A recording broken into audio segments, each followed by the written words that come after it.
Welcome back, sister and friend. We are so happy you're here. If you caught our last episode, I am back in the studio today with Miss Erica Tomasik. If you remember her story, we talked about her burnout, how she went from burned out to free, or overwhelmed to empowered, and even gave us some like practical examples. She's a mom, she's a wife, she's a business owner running a coaching business called Unbound and Free.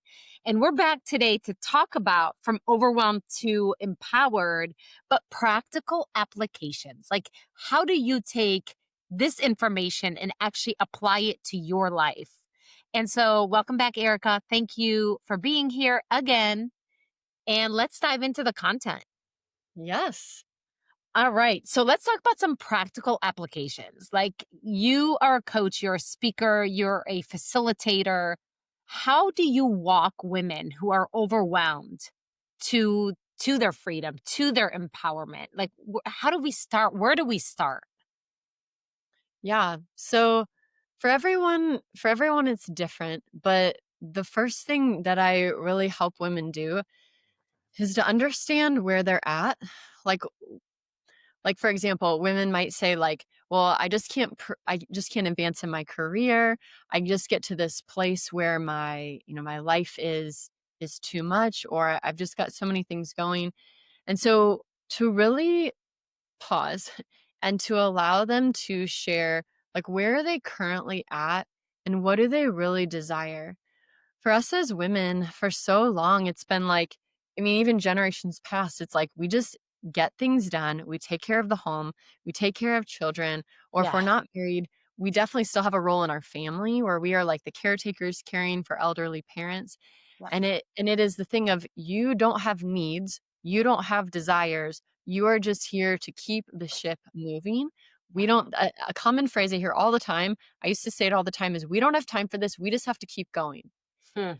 And someone once said to me, they're like, "Going where? Where are you, like, going off the edge of the earth? Like, where do you think you're going?" Like, and women will say, "I just don't have time for this. I don't have time to stop."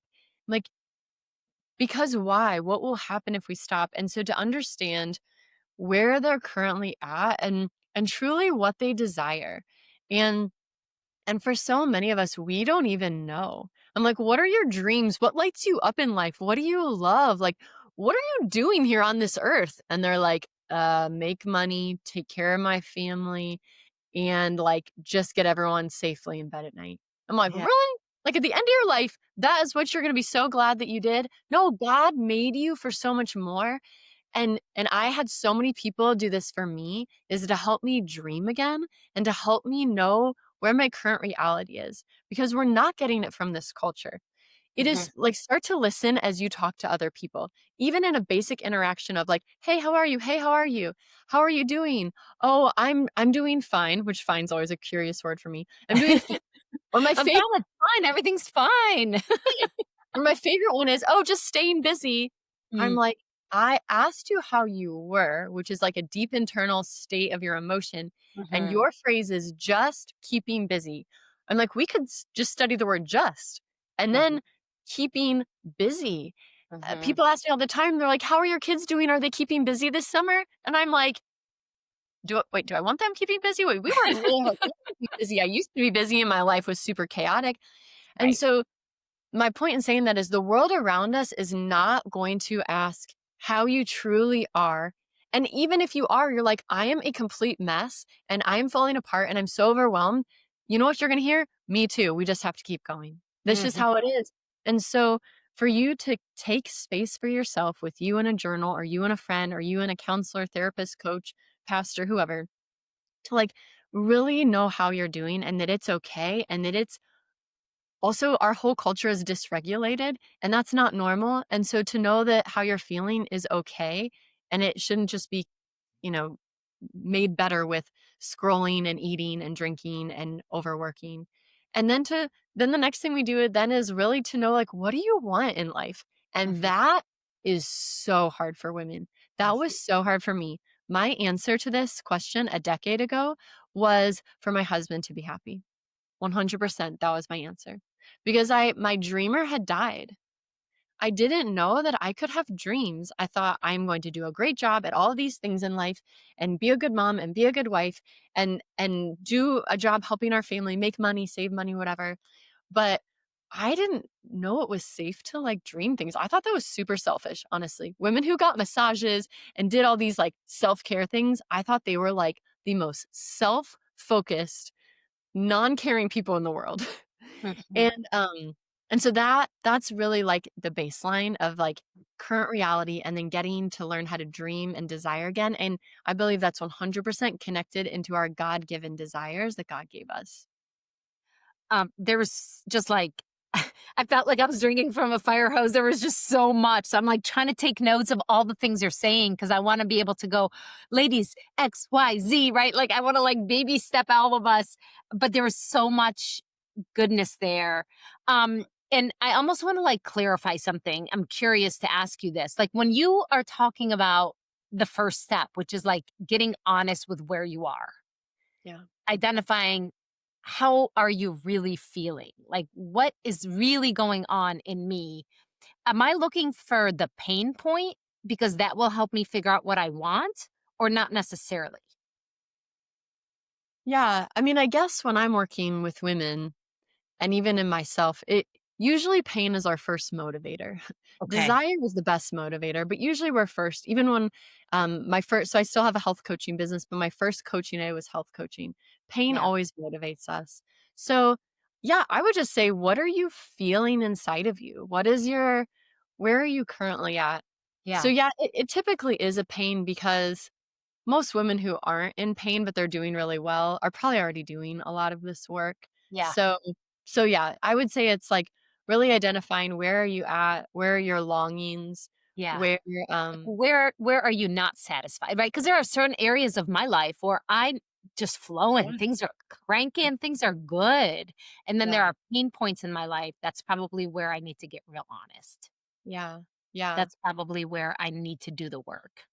yeah. And too, I would be curious, Nadine, of like when things are going well and clicking along, like to really sit in that and be like, Mm, because there's so much information there for the areas that aren't going well. What is in alignment there? What's flowing? yep, How do I feel in my body? Okay, I feel this in my body here. How can I get it over here? yep. Um, there's so much about our bodies. That's another thing we might get into, but learning to feel it because we only engage, especially in the Christian world, our heads. We're so theological. We just have all these thoughts and everything below our neck, even our face, we just shame the heck out of it. Mm. We just like are super cruel, It super makes me mean. so And sad even just, like, it's true, but yeah, it's sad it's so sad. 'cause God calls And us masterpiece. totally. And just a quick piece of neuroscience is that we have this thing called a vagus nerve, and it literally touches like so many parts, every organ, so many parts of us. It's like an information superhighway. And 80% of that messaging is going body to brain. That Oh, means only 20% is going brain to body. So if we only are up in our heads all the time and we're not wow. sensing what we feel in our bodies, then we're missing so much of what God meant for us to listen to. But Yeah. it takes work. When I do this with women, they're like, I have a body. They're like, I feel nothing. I'm like, no worries. You noticed you had a body and you were going to listen to it. Good Step step. one. First step Yeah, one, you have a body. you have a body. That's good. It's interesting. It reminds me of when I was probably in my 20s, I wanna say, like, mid-20s, I had a mentor. And her first assignment for me was every day, and it was so annoying to me at first. I had to text her how I was feeling every day because she realized that I was so out of tune with myself. Like I was so consumed with everything and everyone else and people pleasing and relationships, everything that didn't matter. And she's like, step one, every day I had to text her for almost, I want to say it was almost a year.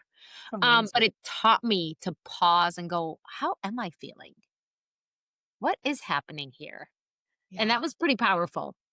Um, So powerful. so I love to like pause, pay attention, check in with your emotions, check in with your body, check in with what's working, check in with what's not.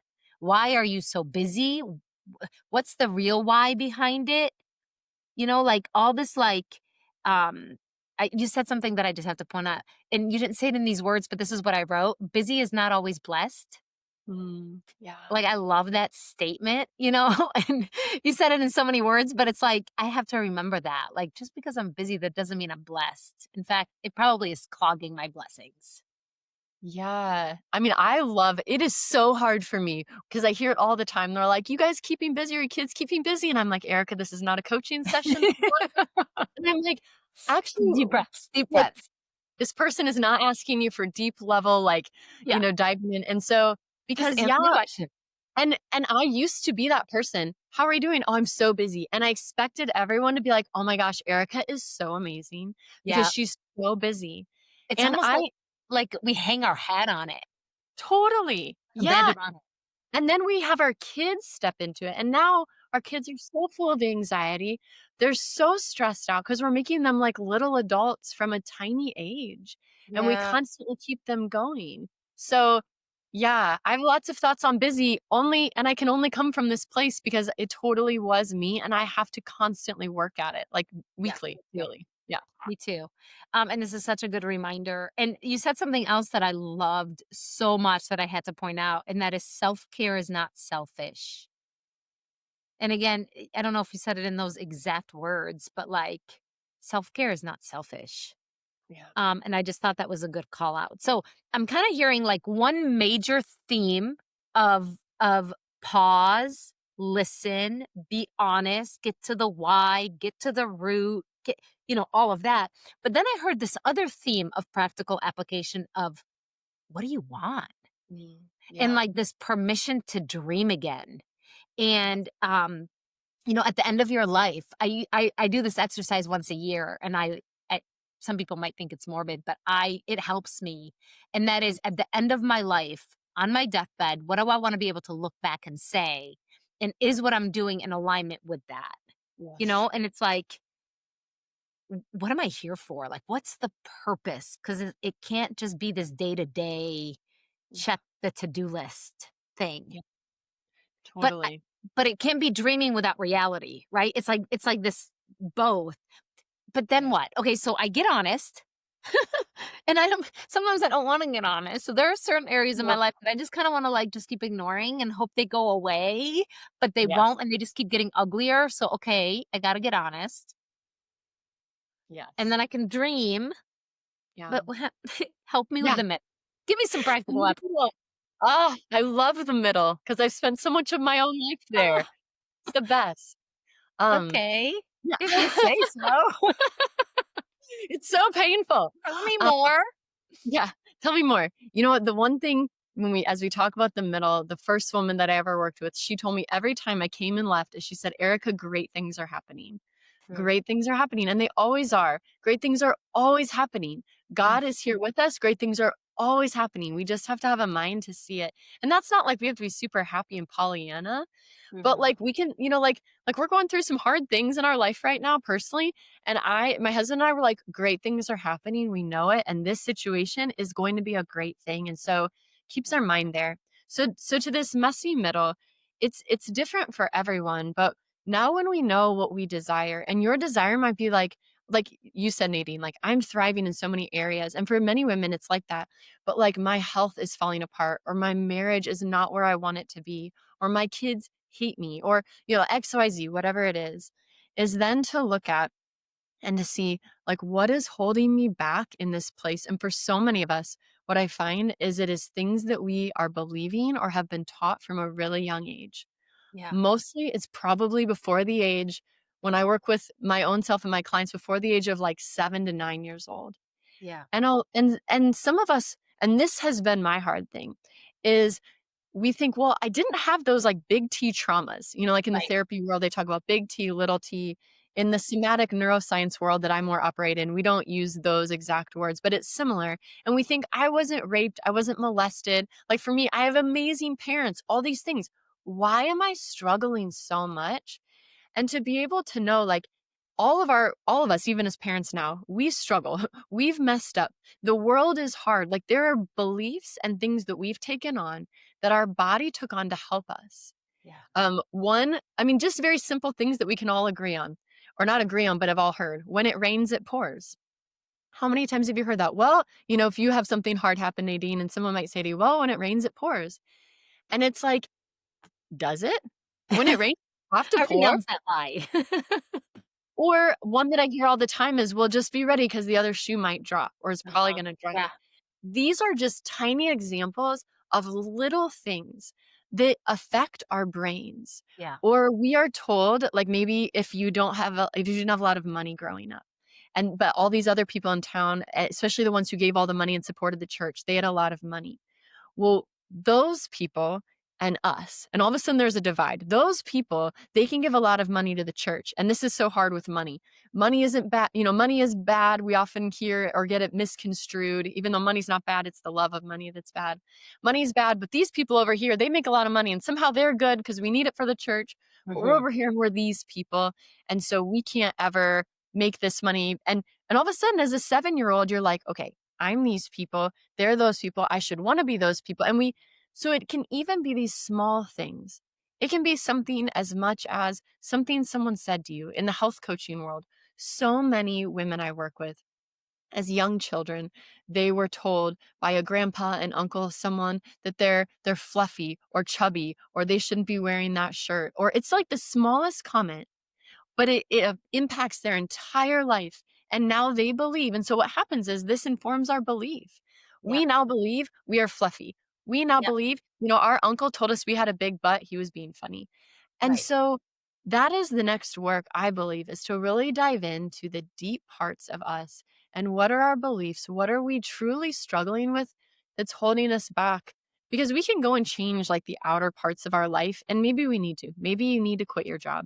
Maybe you need to do something in your life drastically. Maybe you need to get rid of all the Oreos and Twinkies in your pantry that aren't serving you, get some healthier foods.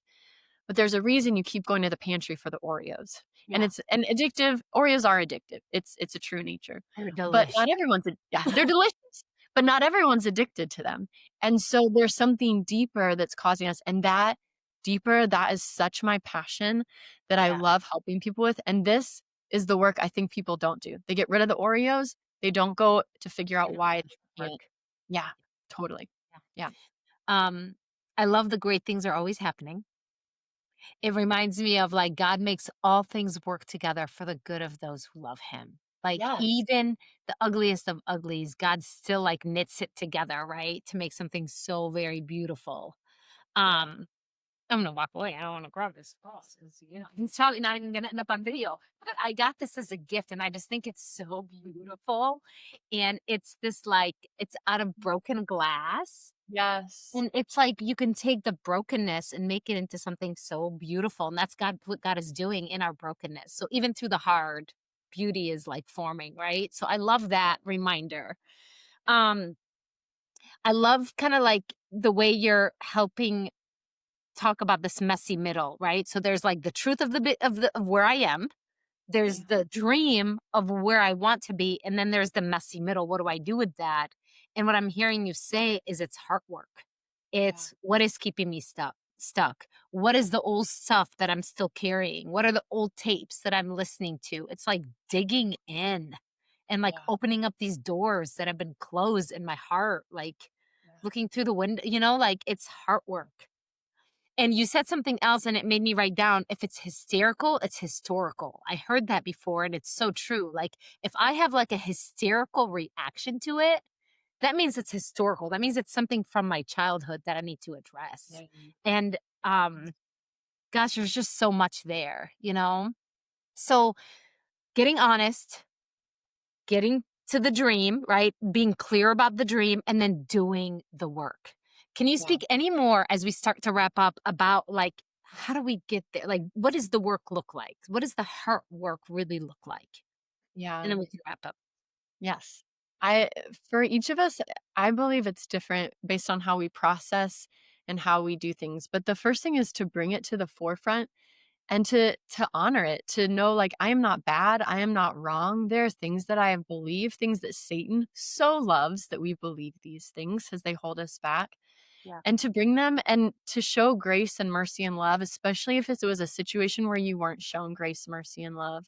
And to be, in the somatic and neuroscience world, it's to be that compassionate witness, to attune to the brokenness and the pain that you had, and to bring people in to attune to that, to bring yourself in, to ask God to come in. I mean, there's so many different healing modalities that can happen. Even sitting and journaling, being on your own and allowing this to come out, and then to bring in truth. And so this is where the Bible comes in. This is where, and I'm not someone who's just like paste a Bible verse over it and be good, but to Right. bring in what is true and to begin to believe that. And then Yeah. if it's really hard to believe that, I believe there's way deeper modalities, and there's so many out there that you can pursue to Yeah. really figure out, okay, I know that this is a lie and this is what's holding me back. Like, some women are like, I literally can't work out. I don't know why I can't figure out work out. I have all the gym memberships, everything, all the equipment. And they come down as we piece it apart. They do not value themselves. If you don't value yourself, you're not going to find time to work out when you need to take your kids and do all these things. And so then figuring out, okay, if I don't value myself, where is that coming from? And so some of these things can have a deeper hold and we need deeper help. And for some of us, it's just so illuminating to be like, oh my gosh, that was so helpful. Now, how do I see that play out in my life? One thing I use with my clients is listening to your body to Mhm. really understand, where do you feel that and what do you need? So Mhm. you're feeling sad right now. That's why you're eating the Oreos. We've come to that. That took a long time. Now go sit on the couch, do something that's resourcing, maybe listen to some music, have a fuzzy blanket, and really feel that feeling. What does it feel and what do you need? What I Mhm. really need is I need to feel loved. Okay, how could you feel loved? So it's that process of finding out now, like, what do know the struggle, the lie, the whatever that Mhm. you're believing. Now, what do you need and what healing, what attunement needs to happen to Mhm. give yourself that grace, that love that you didn't have at that point?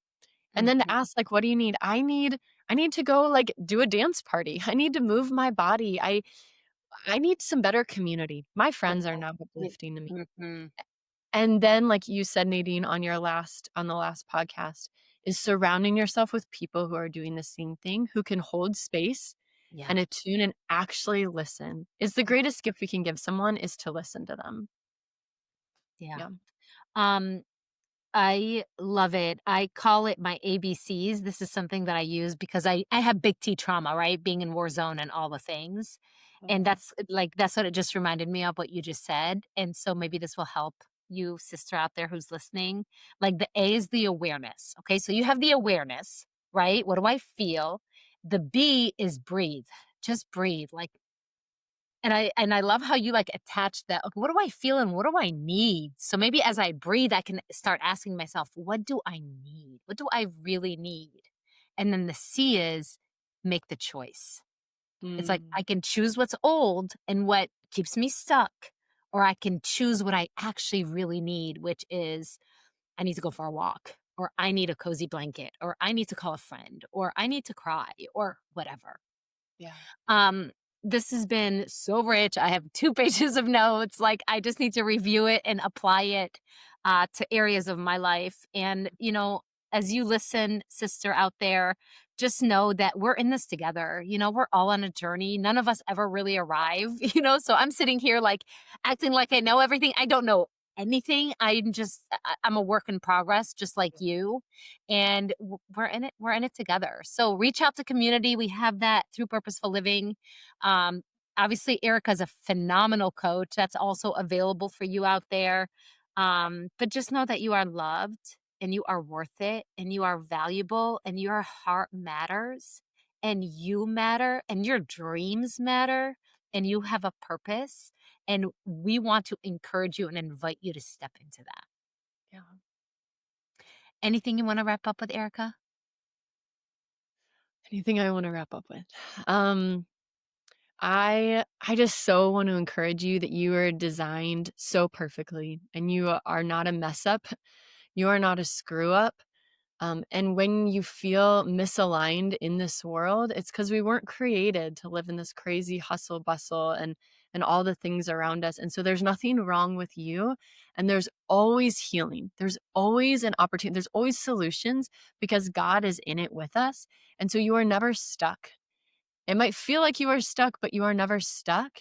And opening yourself up to the Holy Spirit to ask what he has and what he has for you and where the healing can be, there's always solutions and always answers when you're ready for it. Beautifully said. We love you, sister. Catch you next time. Bye.